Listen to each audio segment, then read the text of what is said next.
Comfort ও কিছুটা দুঃখ উভয় মিলতে পারে। আজ ধনুরাশির জাতকদের কিছুটা সামলে চলা উচিত। আজ নিজের বৃদ্ধির জন্য দৌড়ঝাঁপ বেশি করতে হতে পারে। ঠান্ডা ও শ্লেষাজনিত কোনো সমস্যা বাড়তে পারে। মানসিক বল কিছুটা কম থাকতে পারে। হঠাৎ কোনো প্রাপ্তি বা নাশের যোগও রয়েছে। কোনো বিশেষ সংবাদ আজ মিলতে পারে। আজ জীবনে রোমাঞ্চকতার অনুভব করার চেষ্টা দেখা দিতে পারে। আর্থিক হানির যোগও রয়েছে। বিবাদ ও ফাইন থেকে সাবধান। কেরিয়ার ও প্রফেশন প্রচেষ্টা থাকলেও মনের অস্থিরতা ও মনোবলের কমতি কেরিয়ার থেকে ততটা লাভ প্রাপ্তিতে সহযোগিতা করবে না। পরাক্রম কিছুটা ভুল পথে হতে পারে। যে কর্মক্ষেত্রে নিজের ভুল ত্রুটিগুলির ওপর ফোকাস করেন, কেরিয়ার ও কর্মকে নিয়ে গভীর অ্যানালাইজ করেন, তো ভবিষ্যতের জন্য কোনো রাস্তার আবিষ্কার করতে পারেন। জব কিছুটা কর্কশ ভাবভঙ্গি থাকতে পারে, যেটা অপরের প্রতি কিছুটা বিরূপ ধারণা ক্রিয়েট করতে পারে।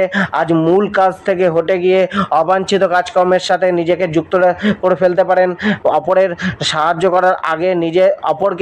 করার আগে নিজের কাজকে কমপ্লিট করুন। মকর রাশি,